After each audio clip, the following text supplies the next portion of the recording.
à la première vague, mon père a dit qu'il fallait qu'il aille voir ce qui s'était passé, si la maison était, ce qu'il y avait, quoi.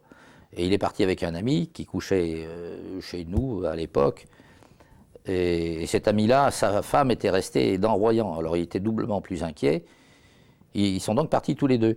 Et ils n'avaient pas fait 200 mètres environ. Mon père s'est rappelé qu'il avait oublié les clés de la maison. Il est donc retourné. C'est ce qui lui a peut-être sauvé la vie, parce qu'il s'est retrouvé coincé sous la deuxième vague au niveau de l'usine à gaz.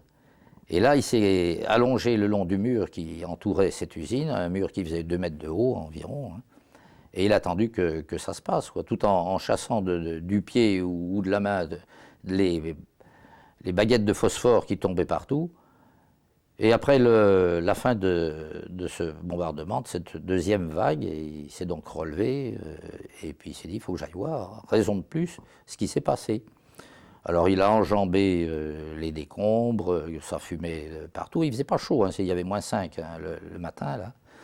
Et il entendait appeler à droite, à gauche, enfin bon, c'était lointain, il y avait des ombres furtives qui se promenaient partout. Il est donc allé quand même sur les lieux. Il a rencontré des gens, bien sûr, dont une personne, c'est selon ses dires, hein, je ne pense pas qu'il ait inventé, c'est un monsieur Lanterès.